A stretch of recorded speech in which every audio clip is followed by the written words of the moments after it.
The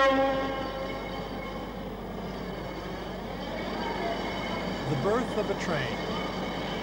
This is Britain's new advanced passenger train, the APT. It is just one of a whole new range of models in the international network, part of the new age of the train.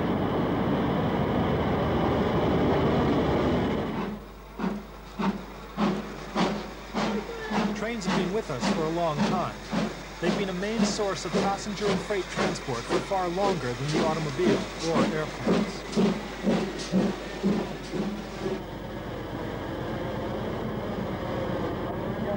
And trains carry a history with them.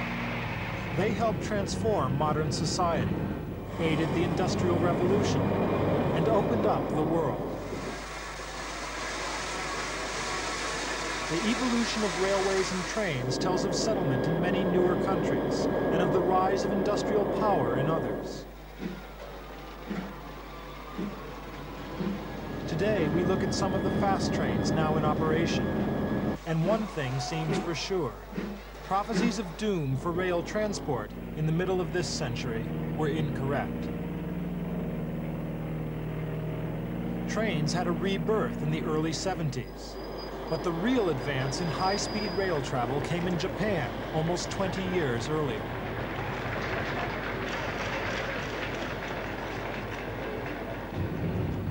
The Japanese were working on the Shinkansen line and the bullet train at a time when few people thought trains would survive into the last part of this century.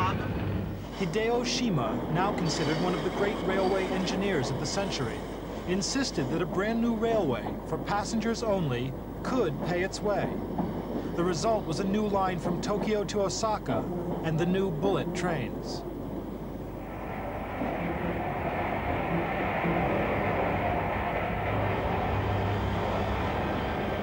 Instead of adding new tracks to the existing narrow gauge route, the Japanese designed a completely new standard gauge railway. By 1965, it already had an average speed of 101 miles per hour.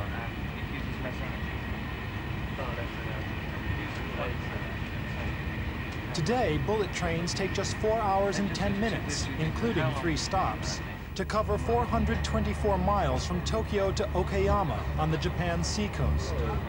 And the line is extremely profitable. It earns more than twice what it costs to operate.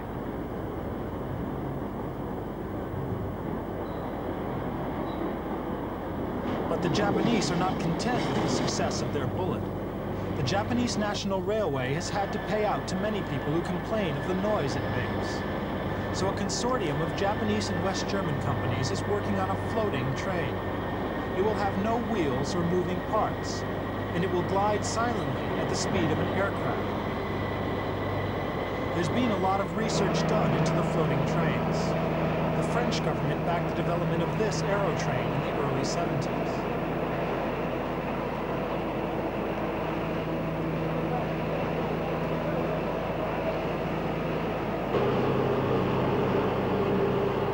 The aerotrain sits astride a concrete track. It's powered by turbines and floats on a cushion of air. The train is stopped by wooden brake shoes that grip the track. Early models were capable of attaining 200 miles per hour and traveled thousands of miles on this test track near Paris. But despite all its positive features, like non-existent railway and low maintenance costs, the train's incompatibility with existing systems forced the government to abandon it.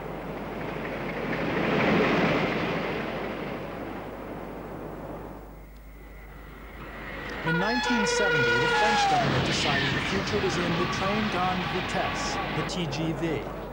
More than $1.5 billion have gone into the development of Europe's first super high-speed passenger line.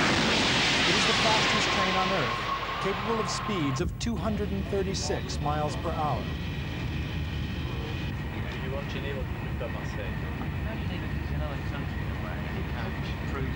This particular TGV established a speed record in February 1981 on a special track in central France.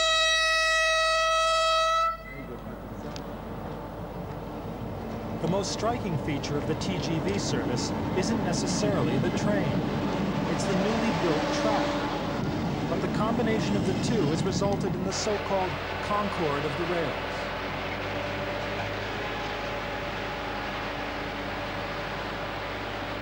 The main route for the French TGV is the Paris to Lyon service.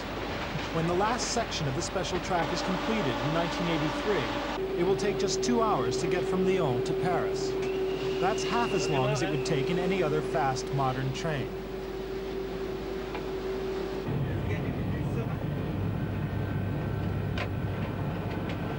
Sur les deux voies à la même vitesse. Eh bien, nous allons changer dans quelques kilomètres, nous allons changer de voie pour nous In mettre à terms of quai energy en gare used per de passenger, Montchanin. the French Et c'est la railway raison claims that pour the TGV is twice dans as la cheap as a cabine de motor car, conduite, sous les and yeux 4 du times mécanicien, cheaper than aircraft. s'affichent les vitesses de ralentissement. The French are as proud of the TGV as they are of the Concorde. And not only is it expected to change transport in France, the French are also eager to export their new rail technology.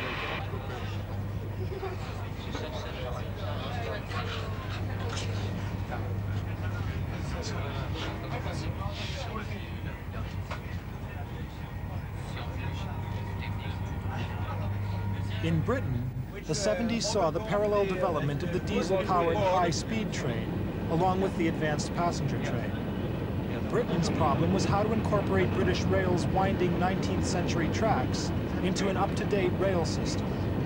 This 1973 HST was just one experimental model.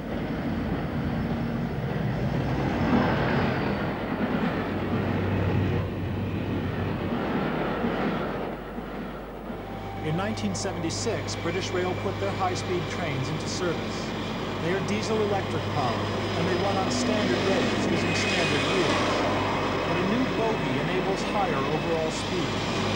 In short, the HST is as far as British Rail can go with conventional technology.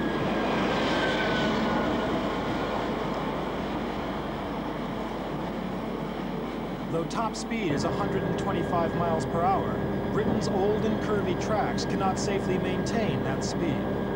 So most journeys are taken at a more leisurely 80 miles per hour.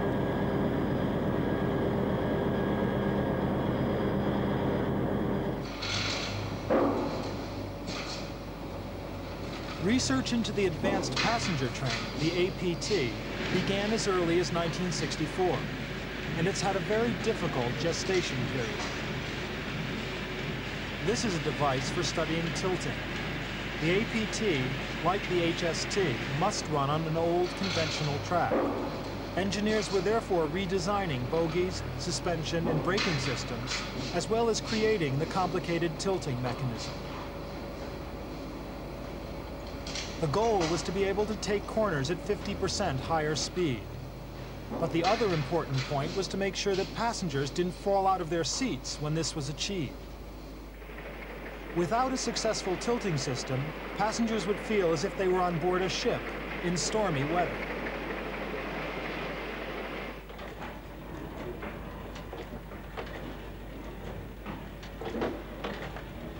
The problem proved to be so complicated that the development of the APT fell years behind. But finally, an announcement came in the autumn of 1981. British Rail's so-called problem child would go into limited service between London and Glasgow in December.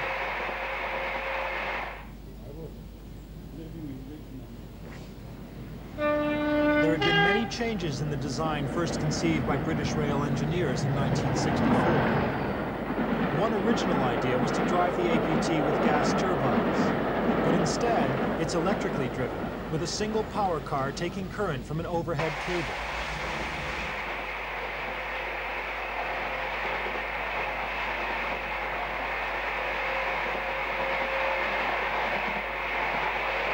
The APT's inaugural run on the 7th of December 1981 attracted hundreds of train enthusiasts. Many carried timing devices to see if the APT would in fact make London in 4¼ hours. Preston for connecting service to Bolton, Manchester, Liverpool, Blackpool. The APT's first passengers enjoyed breakfast aboard, as much to prove that the bends at high speed were tolerable as to satisfy their appetites. Some passengers did complain of queasiness, but the majority found the ride comfortable.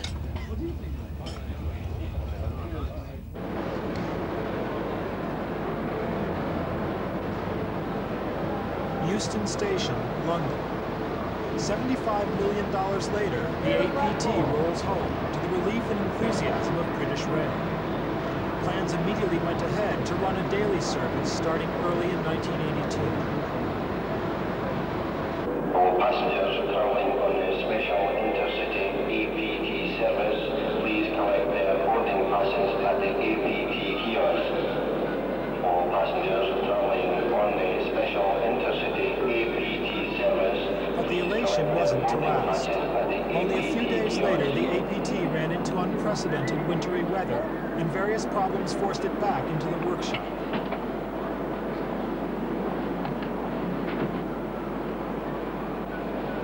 The new age of the train is still in full swing, though, despite many technical and managerial challenges.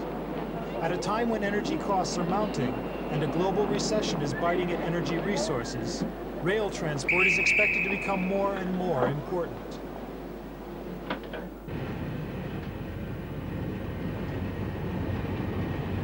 The Japanese, the French, the West Germans, and the British took another look at the potential of trains, and all have made massive investment in train technology. The knowledge that has been acquired can be exported to less advanced nations. But most important, it's an investment that's bound to pay off at home.